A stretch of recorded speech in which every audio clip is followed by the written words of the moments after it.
Hello, everybody. How are we all doing? Oh, as always. Yeah, I figured I'd do a little bit of a morning stream. You know why? You want to know the actual honest reason as to why I'm doing a stream first thing in the morning? It's not because I'm desperate to talk about Leeds United news. I know. It's such a weird thing to think that I don't always want to do that all the time. It's not even the fact that I wanted to sort of dive into a stream and have a nice chat on a Sunday morning because I always get up early on a Sunday morning. I do not get up early on Sunday mornings. No. Instead, it was a case of I was working a shift overnight. It started at 11, ended at about 6:34 in the morning, and I've not gotten to sleep yet, and I will do that in a minute or two. Because I can't see the point of particularly saying, you know what I'll do? I'll have a little bit of a snooze already. It's not for me, to be honest with you.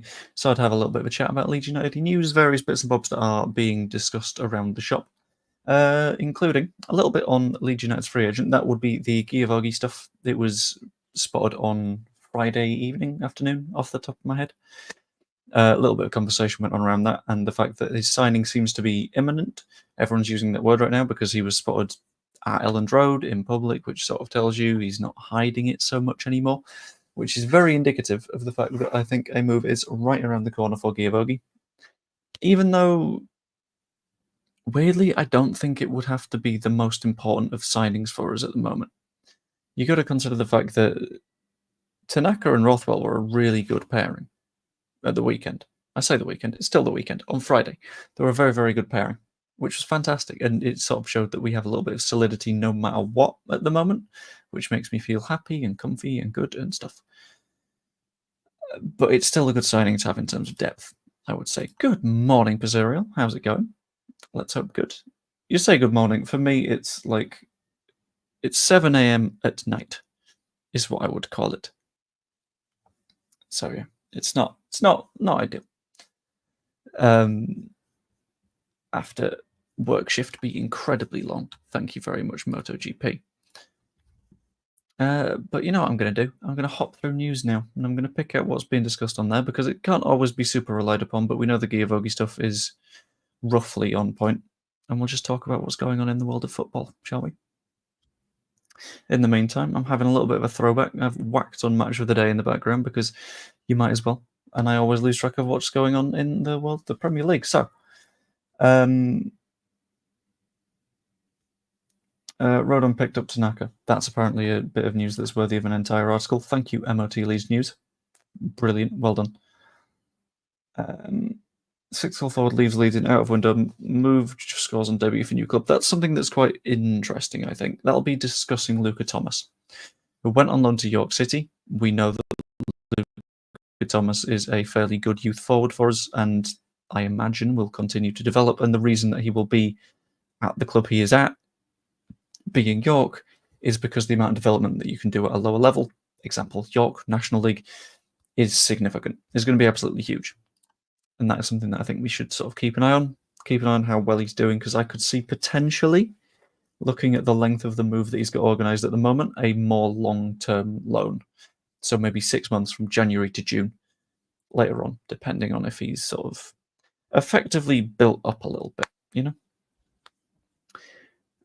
Leeds United star was offered to Yorkshire rivals before £28 million Premier League move. That feels like bollocks, unless it's talking like an Aronson or something before anything happened.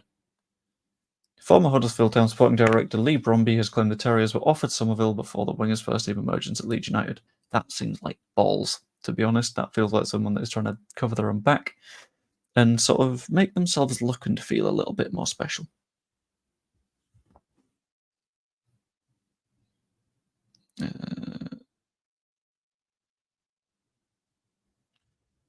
Cool. Big problems. Patrick Bamford warning sounded as Leeds navigate choppy waters. That feels like that's going to be absolutely nothingness to be me. To be honest. Thanks, Brian.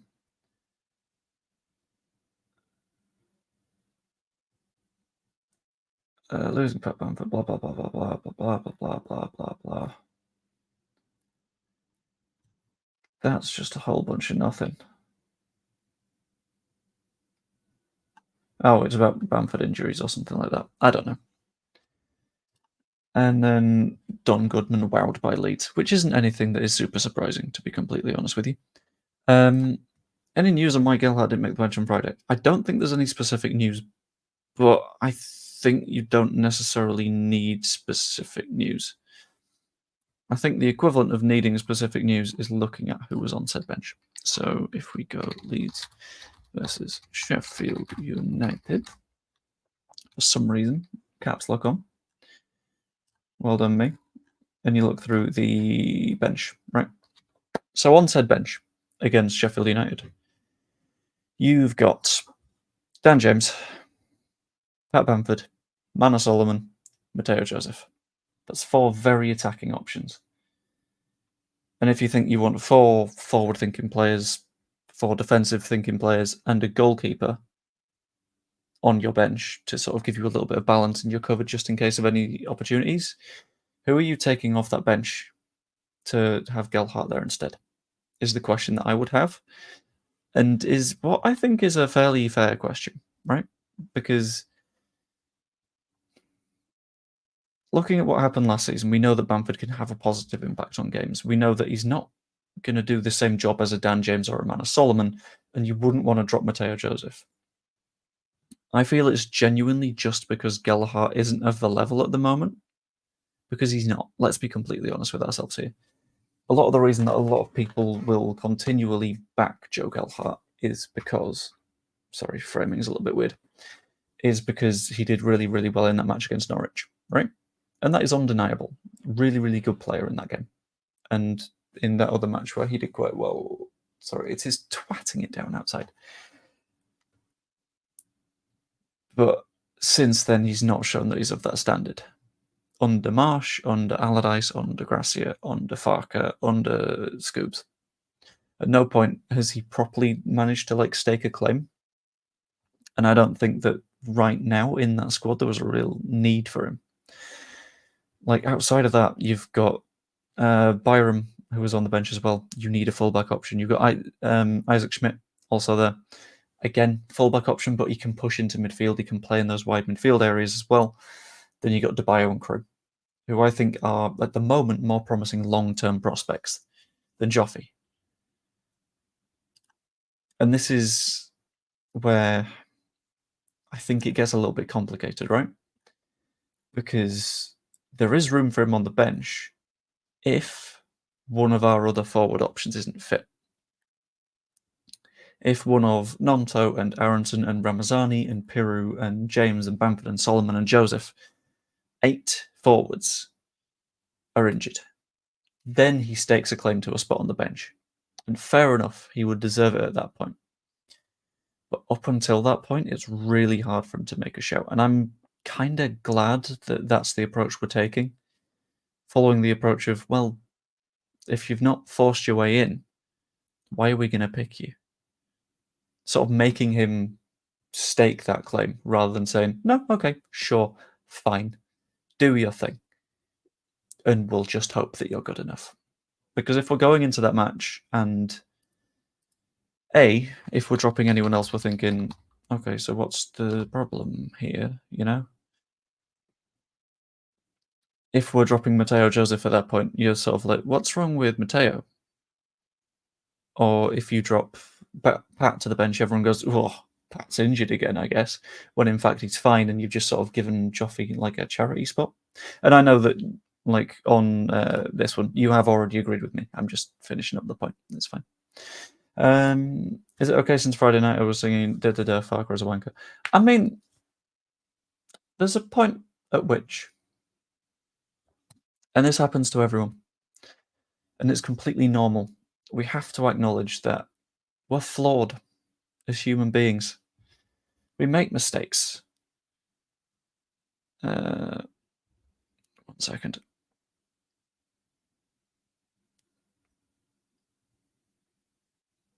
Cool. Yeah, we all make mistakes. We do. And that includes Sean being so ardently Farker out, in spite of the way that the table currently looks. which is, let's have a quick look. We are sat in second place, still got a chance to, not second, we're sat in third place, still a chance to push up to second, depending on what happens with Sunderland. They have Hull, and it's very easy to not win a game against Hull because Hull are quite good. If Sunderland lose that, we are shunted up into second place in the table, which is a lovely place to be. And the only team above us would be Burnley, and I'll be completely honest with you, I think over the course of the season we're going to be doing better than Burnley are. They have been very stat padded by early season things, which I don't think are going to be consistent, and it's going to be fine. Sorry, I meant while I was awake. I'm literally only awake. That's fine. I've been awake for 23 hours at this point, and I've got a work shift at like 4 o'clock today, which is going to be great fun. I'm really looking forward to it. Good morning, Mark. How are we doing? I'm hoping we're doing mighty fine. I've had a very productive morning so far. I have had a morning of, and I've worked out why I've had a problem, right? Because as soon as I wake up, I'm meant to have my ADHD medication, which is a stimulant, in order to get you productive and get your mind in the right place.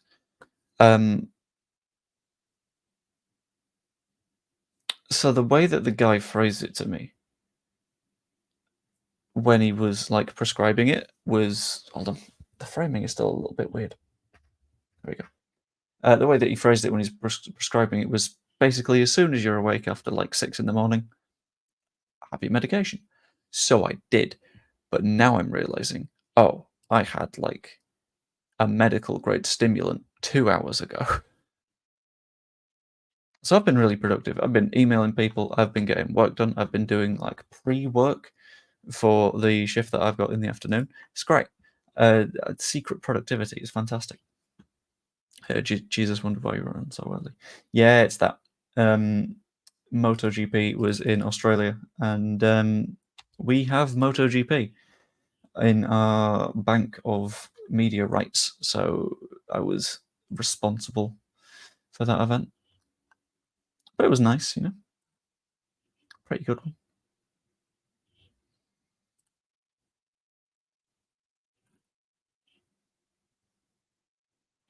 Anyway.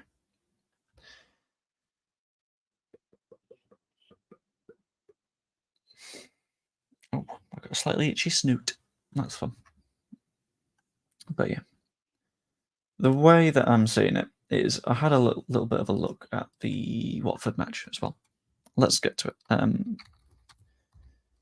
Because I believe I can get to the full-ass Opta stats for the Watford game. Hopefully.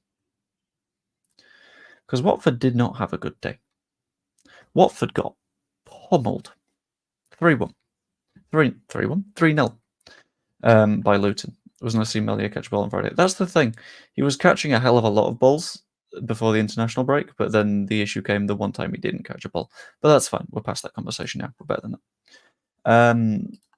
And they had a bad day. Right? Watford losing 3-0 to Luton, and Luton are not in the best of situations themselves at the minute, is, I think the only way to put it, quite funny. So Watford were 6th place, now 8th place, with a goal difference of -3 because this league is stupid, and Luton are currently 17th. They only had 8 points up until the point that they played against Luton. Not against Luton, against Watford. Fuck, I'm tired. But let's have a quick look. Yeah, Opta to do this thing where they have a like Opta points thing, which is like a weird version of fantasy football, right? Where you get points for various forms of action, and then depending on how good or bad you play throughout a game, you will gain or lose points, and that'll give people a general idea of how you played in that match. So, for example, goals will get you 10 points. Shot on target will get you 4. Shots off target will get you 2. Block shots will get you 2. An own goal -5. Assist 6. For every pass you get 0.2. For every cross you get 0.2. A tackle is worth 2. Interceptions are 2, fouls 1 is 1, fouls conceded is -1, offsides is -1, yellow card -2, red card -5, and it goes on like that. And you get an idea of how well or badly a player played. Having a look at Luton, they had a pretty good match. Having a look at Watford, Jesus, they had a stinker. Their best players were their 2 centre-backs-ish. There was also Deli Bashiru, who had 4 shots on target somehow, which absolutely carried his score. But I'm going to duplicate this page, actually, and I'm going to go to the other Leeds match. Not the other Leeds match, the Leeds match. Yes, thank you, Brett. Good work. Right, up to player stats. Leeds Sheffield United. There it is. Cool. And for comparison, right, let's go to the up to points bit. The highest scoring up to points guy for Watford was one of their centre-backs with a 22.8. For context, 13.8 of these points came from his passing. Above this little 22.8, we had Strauch and Rodon and Rothwell and Bogle, with Tanaka slightly below on a 19.2. We had a really good game, looking back. Genuinely top quality. And then Tanaka just slightly below them because he didn't really take any shots on target or have any block shots. He doesn't shoot too much. If Rothwell and now keep doing what they're doing, it'll be tough for Ampadu and Grove to get back in. I think we get one of them back in. Purely because having a 6 in is very, very useful. Because I think there's a chance that if teams try and play against us, we could be in a bit more trouble here. But in general, I feel sort of okay about it. But Watford, yeah, you're right. They didn't look super special at all. Especially when you have a look at the sort of more detailed-y numbers. They had very few shots against a Luton side that are very vulnerable. And I'll pop up an FB ref for a minute and just get some complete confirmation on the numbers that I'm thinking of. But they concede a lot, not only of chances, but of goals. So they've conceded 17, I want to say, in the season so far. Yeah. Which makes them the 5th worst defence in the league, with only Portsmouth, Plymouth, Cardiff and QPR being worse than them. Those being the teams in the relegation zone, plus Plymouth, who are managed by Wayne Rooney. And I think that speaks for itself. And in terms of chances conceded, you probably won't believe this because it's such a stupid little stat. Despite having conceded the 5th most goals this season so far, their defence is overperforming on goals conceded. They should have conceded, if you're rounding up, 18. Which tells me that we're probably going to create quite a lot against them. And I'm going to take a quick look at whoscored.com because they're always quite good for like little detail bits in terms of like play style and stuff like that. So let's have a quick look at Watford.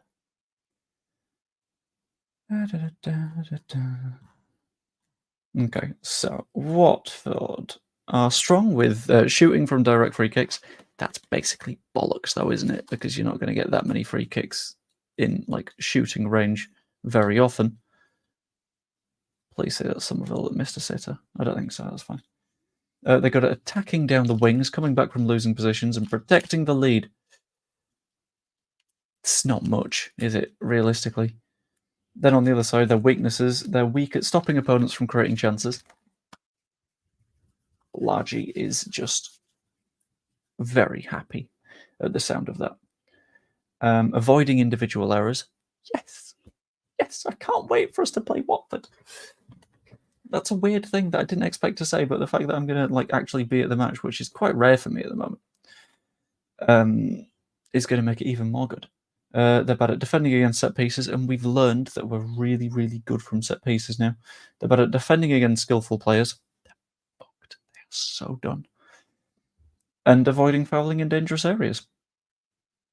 They're in trouble, basically. And the thing is, it's very easy to see where their attacking play is going to come from. Because they're not going to be in a good spot, I don't think. So let's have a quick skim of some numbers, shall we? So, quick look at Watford, right? Dele Bashiru took 2 of their shots this week. Scored twice this season, so not too bad, but not great either. Beyond that, they're not really getting shots off. Chak Fatadze is probably their most promising forward at the minute, and he's not great. So I think we're looking fairly comfy if it comes to the Watford match. I'm very much hoping that we're going to be in a nice, happy, cosy, comfy position. Because looking at all the numbers, looking at who we're likely to have available, I'm guessing the press is going to be Monday, but I'm not 100% certain yet. Because otherwise it will be today, and that isn't going to happen. But I'm feeling happy. I'm feeling confident, you know? It should be fun. What I'm going to do, though, is I am going to, because this was only going to be a short stream anyway, pop open our favourite place. I'm going to wang open Questions Corner. We can have a little bit of a natter. And then I'm going to have to have a quick call with me mum, because I need to sort out getting to Leeds. It's going to be a train job. But picked up from the station would be quite nice. But I'm going to have that chat, I think. And yeah. So if you have any questions of any way, shape, or form, they can be football related, they can be anything related, they can be absolutely nothing related. They could not even be questions, but statements posed in a questioning manner. Chuck them in this direction. Happily talk them over. Should be quite good. Also, if you've not yet, I massively appreciate popping a like on the stream. It definitely helps, as does subscribing. And if you're not able to do that, that's completely fine. No issues at all. Also, I've got a bit of a cold. I don't know if you can hear it, but it's all bunging me up. It's really fun. And it's making my insides hurt. So I should probably sleep soon.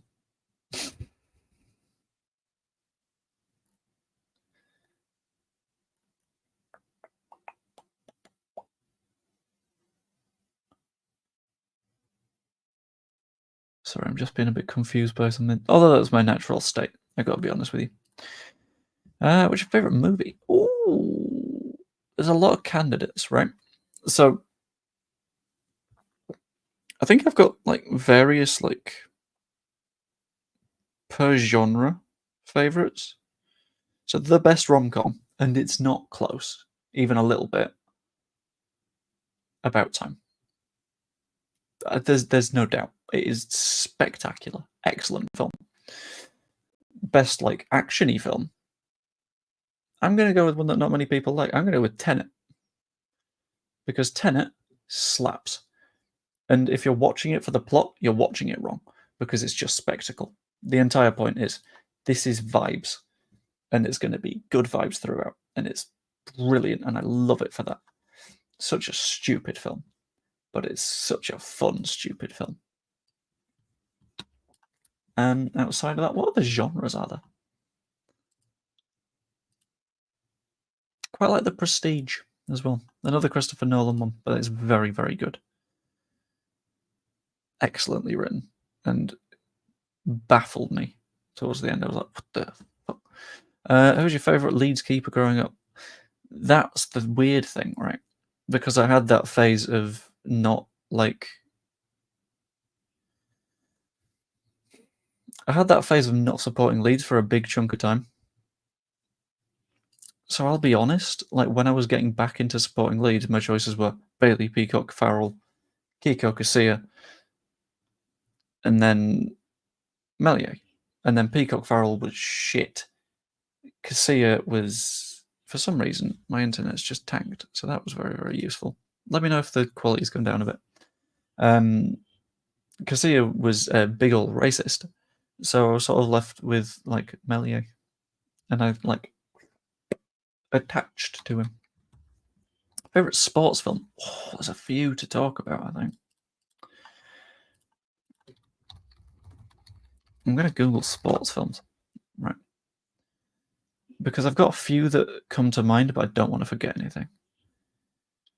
I'm gonna put The Damned United in there just because it's a really well acted film, and I'm a big fan of what's your fucking name? The one that isn't David Tennant, Michael Sheen. Love Michael Sheen. He's great. Yours Happy Gilmore. Happy Gilmore's okay.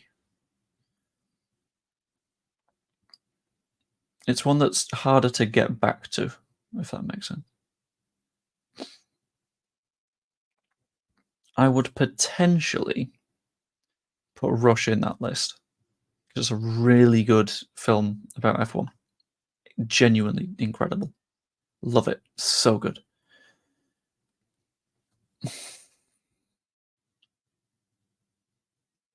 And it's really well acted on both fronts. It's like Hunt and Lauder are like perfectly cast and played. Brilliant. But if I'm going with a favourite, and this is where you can identify, right, who is a big old nerd. This is where you can identify like why some people watch sports and what they're watching it for and what they're paying attention to, because you could probably tell by the way that I am that my answer to this question was probably going to be Moneyball, because it's sort of a really really good film, well acted throughout. Brad Pitt, fantastic. Is it Brad Pitt? I think it's Brad Pitt. The score in it, spectacular. The entire cast is really fucking good. It's wonderful. But then you look beyond it and you're like, oh shit, it's both an underdog story and a hey, here's a different way that you can look at things, which is really interesting. It's just, oh, it's so good. Love that film so much. And then people sort of misinterpret what Moneyball is. People are just like, oh, well, Moneyball is where you do scouting and you sign someone that's cheap. It's like, you're close. You're so close. But it's the idea of sort of building a system that works together to build what you've not got that you could afford if you had a bigger budget.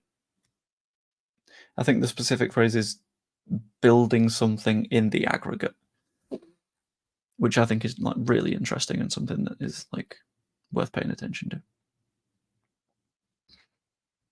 Rocky's the best sports film I've made. I get you, but of films, you don't give it a watch. Oh dear. Okay, I dropped out again for a minute, which was really fun. And StreamYard didn't tell me. Thanks, StreamYard. I appreciate that. Okay. Are we still going? I think we're still going. Can someone shout the words yes or no on if the stream is still live? Because everything looks like it's gone a little bit broken shape. Thank you, Sean. I appreciate that. Now, while your latest videos, enter name here might be signing. Because right now, enter name here might be signing. Because we've got multiple potential free agents to sign. And it's not like a top secret thing. It's not like a hush-hush thing. But the international break is a hellscape if you do YouTube stuff. Because fuck all happens.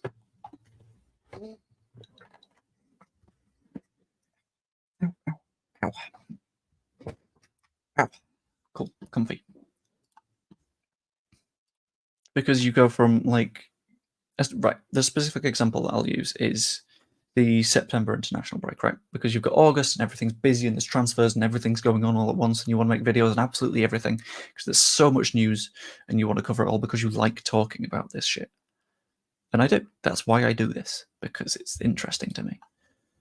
And because I'm a big fucking nerd. And then an international break hits.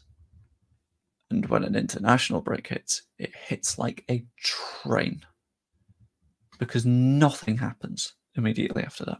I'm going to bring up some of my analytics, I think.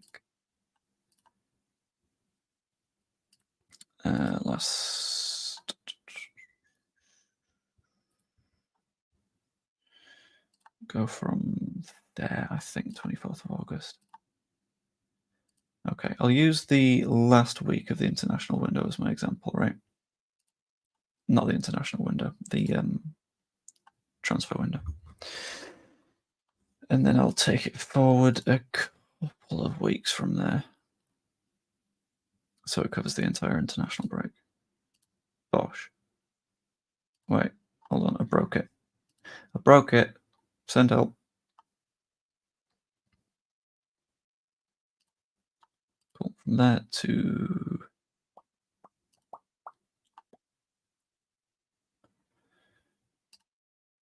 that month. Cool. Right. Present, share screen. Channel analytics. That's not the thing I'm trying to share, is it? There we go. That one. Cool. I'll zoom in a touch, right? So that's not in the right place at all. There we go. 5272 subscribers, right? Which is pretty good. I'm happy with that. Very nice. But when you look at it in graph format, you can see where the transfer window ends and why. You might have been able to tell. I've sort of been struggling to stay motivated at this because it feels like nothing's happening. Because you go from the end of the transfer window, I'm on 4.5k, fantastic. And then the last week of the transfer window happens, and everything goes up and up and up, and it's wonderful.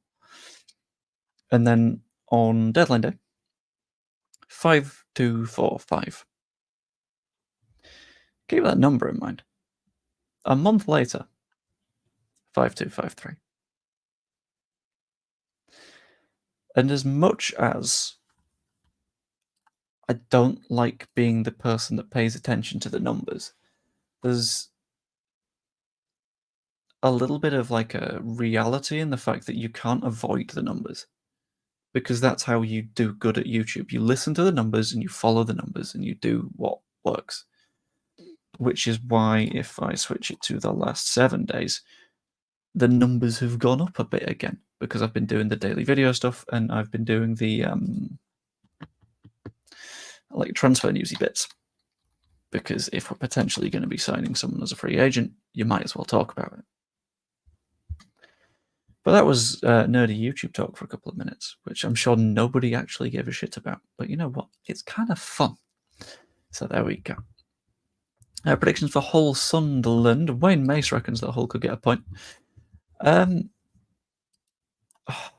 Do you want my actual prediction or do you want my optimistic prediction?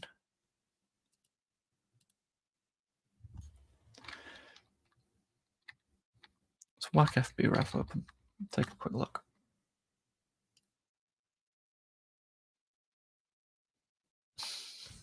Championship. Whack open Champo. Actual honest. You'll get actual honest. I just need to like look at like things to work out what actual honest is right now.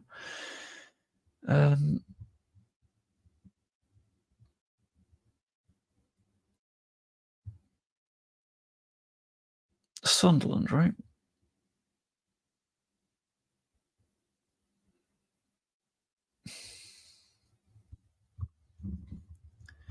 They're very good going forward and concede a few chances. Hull, not bad attacking wise. Are basically bang on their XG for for and against. Whereas Sunderland vastly overperforming in both.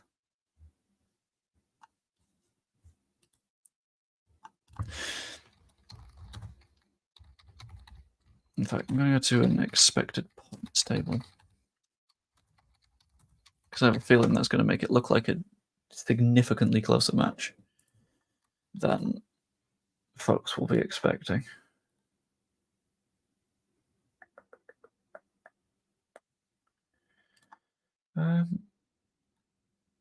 That's not what I'm looking for.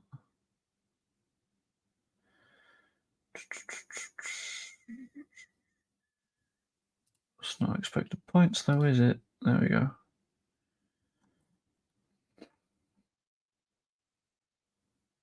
Cool. Right. So, expected points is effectively a system that takes your XG, says, should you have won, drawn, or lost this match?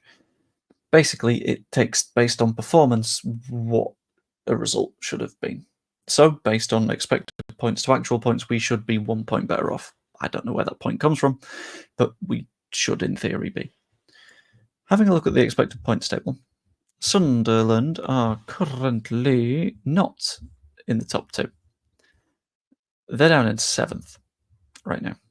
They would have 14 points. Hull, 18th, doesn't look great for them until you consider that they'd have 11 points. Both of these sides, from what I can tell, are sides that are effectively similar when it comes to performance. Burnley game that point. It could be, yeah, or it could be a conversion of like a win to a draw and then a match that we lost we should have won, so the Burnley won, but something like that. But when it comes to like pure performances, they kinda even enough. So I think it's going to be a tighter match than we're likely to give it credit for. I think it's going to be fairly tight. Sunderland's form hasn't been fantastic. So Sunderland's latest results were they drew against us, they beat Derby County, lost 2-1 to Watford, who just got pummeled by Luton. They beat Middlesbrough 1-0. Fair enough. Decent result. Lost to Plymouth Argyle 3-2. They're not invincible here. And all of the dropped points in their matches have come in the last 5 games, which tells me that they're not on a good run of form. And there's something to get at there that I feel a little bit confident about, you know? I can see us winning that. Not us winning that. I can see Hull getting something out of that, sorry. Although that is effectively the same as an us win, right? Both sides getting what they want.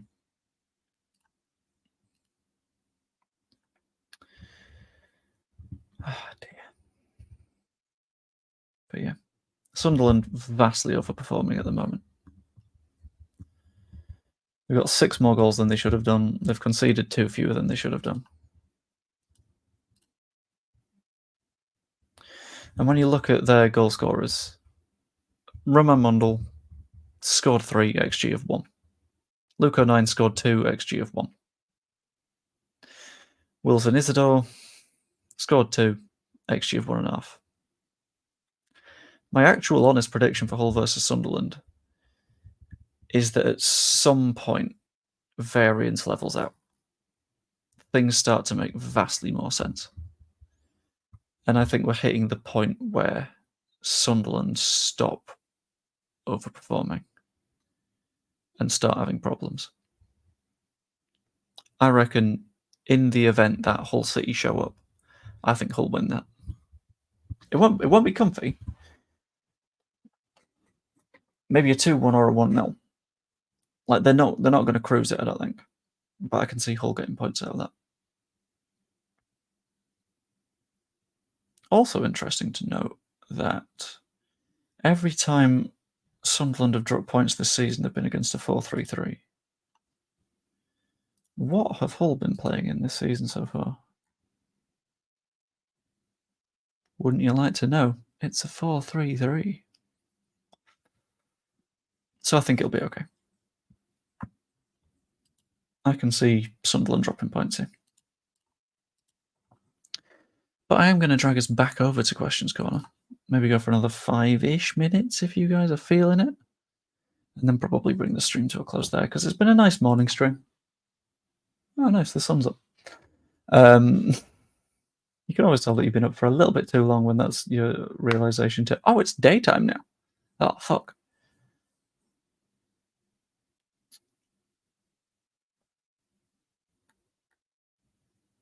I'll do a couple more questiony bits, and then I believe I will wrap up the stream relatively shortly. Because I ain't got no energy. And I need to sort out movement.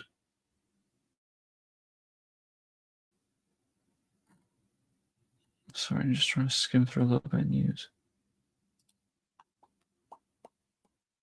My connection do it again? I don't know what's going on with it. Oh, in fact, can I test a thing? What was the first game you attended? I can remember this, I think. I don't know if it's the first one I attended, but it's one that I remember. It won't be the first one. I distinctly remember being there.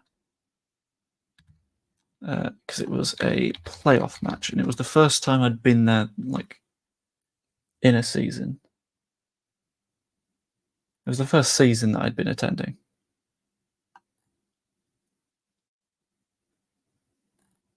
It was definitely before that.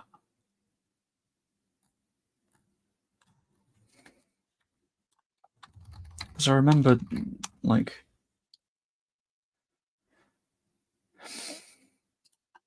I remember a Millwall match. I distinctly remember a Millwall match. But it wasn't as late as 08-09.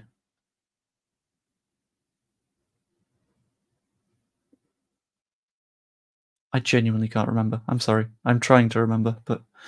Right, I'm going to test a thing, though, because I need to know if it works. So... transmitter... receiver... Would you drop one of the two midfielders for a fit Ampadu? I think that comes down to what's going on at the time, doesn't it?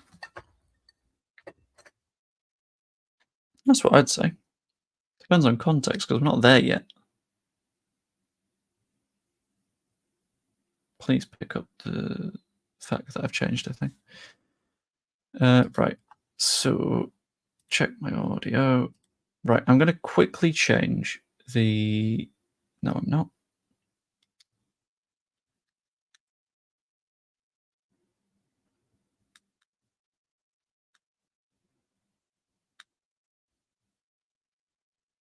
Okay, cool.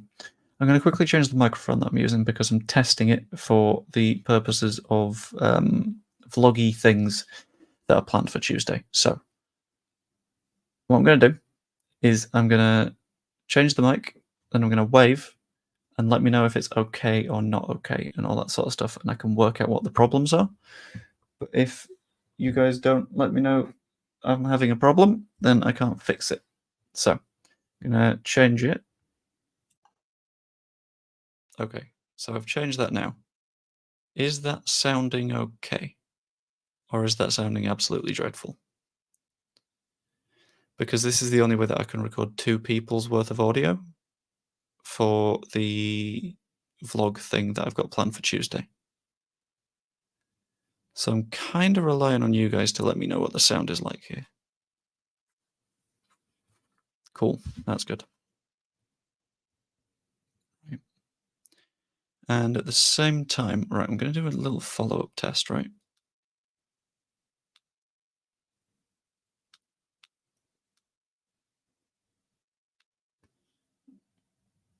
Okay, so I'm going to do a slight adjustment in the test. I'm going to walk away from this room. I'm going to shut my office door, and I'm going to test the wireless one. I'll be back in a minute.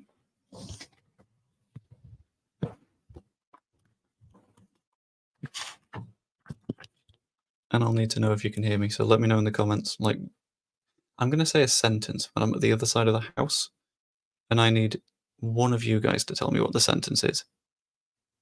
Got it? Cool.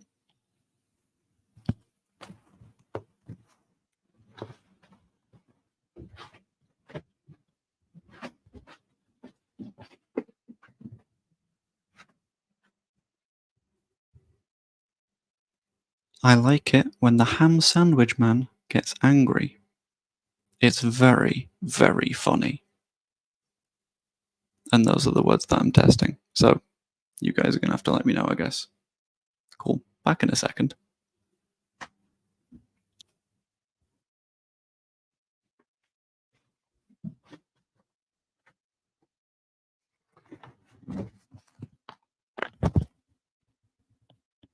Okay, cool.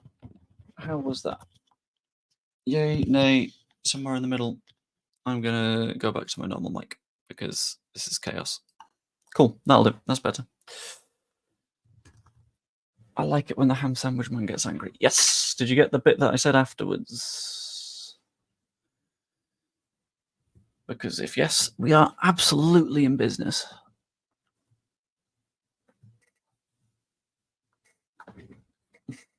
Also, I've run over my own headphone cable. Oh no, this is the problem. It is funny. Yes, there we go. Thank you, Sean.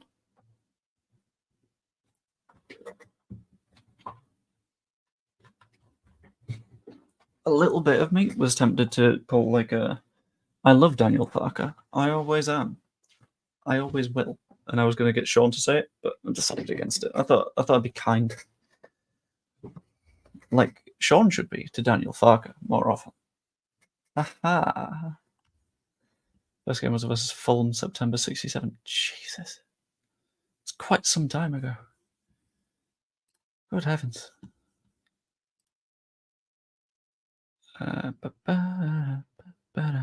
One second. All right, I'm gonna. Wait, is that still active? Hang on. I'm gonna change my mic again just to check a thing. No, okay, it's not still active. That brilliant. That's good. Oh, I might need to do a little bit more testing, if that is okay with you fine folks.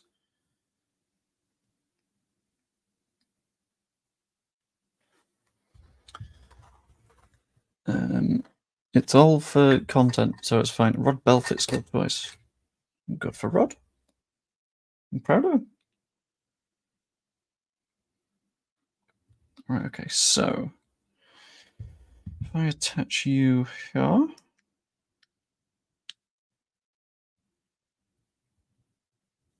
And attach it to there. Yeah, you are. You jammy bastard. How dare you? I give credit for the past, thank you very much. Some of us live in the past. Although I didn't live in the past. Right, I stood right. Okay, someone annoyed me the other day, right? And that someone was the guy who did my haircut, right? Because I know that I don't have a symmetrical head. I know that we're more lumpy over here than we are over here. Bastard didn't have to point it out to me, did he? What a knob. Honestly, that's just rude. Unbelievable. Not acceptable. Right, 1 second.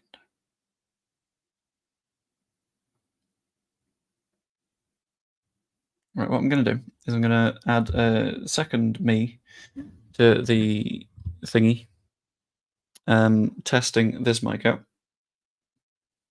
It's going to be great. But slightly reliant on you guys to let me know if everything is fine. So I'm going to mute me in a second, and then I'm going to speak into this. You'll see that I've muted when I've done this, and then I'll add myself to the stage from the other angle, and I just sort of need to know that it's like audible and functioning, and not only that, but like my mouth matches up with the mic, if that makes sense. So relying on you guys again. So if I do this and then add me to the stage, is that okay? I don't know. You guys are going to have to let me know on this one because I can't really tell.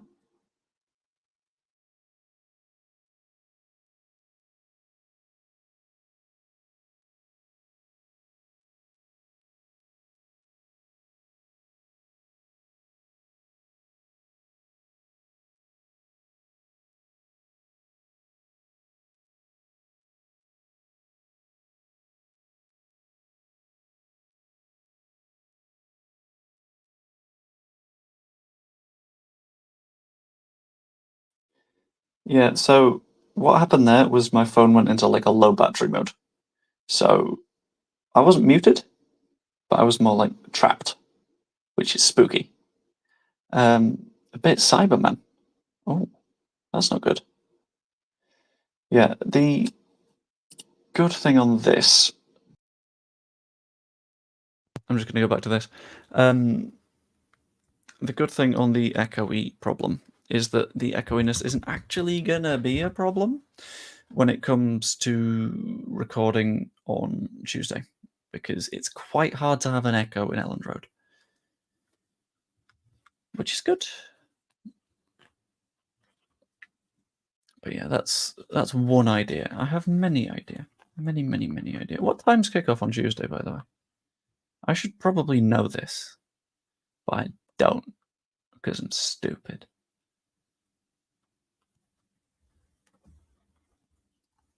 But I'm glad that the tech test worked, because that's going to save us a hell of a lot of time and effort. Let's have a quick look. Leeds versus Watford. Okay, cool.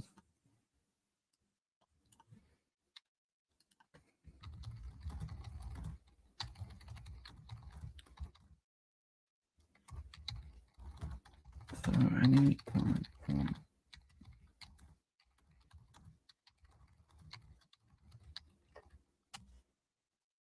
cool. Holy, thank you very much, Paul, for the gift of memberships. That's really appreciated. They have gone to Rossi LUFC, Yaboa, Gloves are off, Sweet Science, It's Banjo, and FIFA Cook 09. And I will absolutely do my best to. Thank you very much, Paul. You know what I'm going to do? I'm going to extend question. No, I'm not going to extend it for that long. I'm a tired boy. Anyway, we'll do 3 more questions in Questions Corner. As always, any question of any shape or form or variety is welcome. So anything you guys can think of that you want to ask, go for it, and I will happily do so. Unless, like, it's a legal question. Some of those exist. I know, it's a mystery. I give credit or criticize for the moment because players and managers can get worse. What do you mean? I am confused. I am naturally confused. That's just sort of how I work. That's just the state of things, isn't it? Right. I do need to sort transport though. Have you a prediction? I'm going 3-0. As always, I'm going to wait to do my prediction after the presser. But I'm feeling good. I think we got a better side than them. We're on better form than them. I don't see anything particularly going against us, other than the fact that we're introducing someone to their first time at Elland Road, and that is almost certainly going to be a curse. So that was question 1 out of the 3 of Questions Corner, and that is predictions are good, but we're also a cursed team, and everything goes wrong at some point. So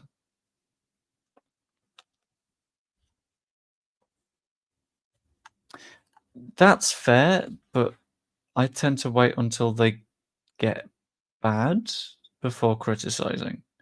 Like, you're aware that we're a whole performance, literally a team that isn't us performing, away from being in the automatic spots, right? You know this, and I know you know this. I'm going to take this as the second question, by the way, because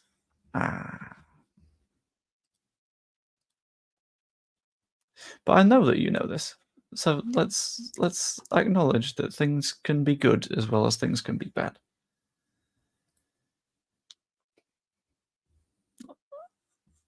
Criticism's still. Oh yeah, I've never said no one isn't allowed to critique. It's more of a I don't understand why, for a lot of people, the first instinct is this is why this is bad, rather than here's a thing that's good. You know. You see, I'm in a spooky spot with this, Wayne, because the general rule of thumb that I tend to apply with this is once you've played roughly half of the teams in the league, you've got a better idea of what it's looking like. So I think after Watford, we'll have a decent idea, because 11 out of 23. It's close enough. Who's after Watford? Maybe like a QPR or something? You do praise too. That's fair enough. But you got to do it more. You got to be good vibes. We need to bring out like a good vibe, Sean. It's within you. I promise. You can find it. We can find it as a team. We'll bring out the good vibe, Sean. Eventually. We do all have different ways of looking at it. That's fair enough. What have we got after Watford? I swear it's like a QPR or Millwall or something crap like that. Bristol City. No, we should be fine. Yeah, it's Bristol. Could be worse. Look where good vibes go, Jesse. Yeah, but there's a difference. He's in a position of decision making. We're not. You know? And I think a lot of people lose the fact that they watch football to have fun and like be entertained. Then Plymouth at home. I should be right. Jesse Marsh was stupidly given a position of power and he didn't know what to do with it. It's the other way around, I reckon, with fans. We have no power, and that's why we can have good vibes. That's what counts. Anyway, I'm going to end the stream there because I am tired and I need to call people and I need to plan things. So, hope you enjoyed the stream. If you did, pop a like on it. Currently at 37. Be nice to hit 50. Subscribe if you're not subscribed yet. That's always massively appreciated. Helps to like get the channel going. You could even become a channel member. You get basically all of the videos that I do early compared to other people that watch the videos. Live streams, I tend to stream like when I'm recording a video, but it's fine. You need to sleep. I know I'll get sleep. It's fine. I'll get there. It's okay. Again, you seem to be missing the fact that I've got like a microdose of amphetamines in my head right now because of medication, and that's making it really hard to switch off. Anyway, hope you enjoyed. I will see you later. Ta-ra.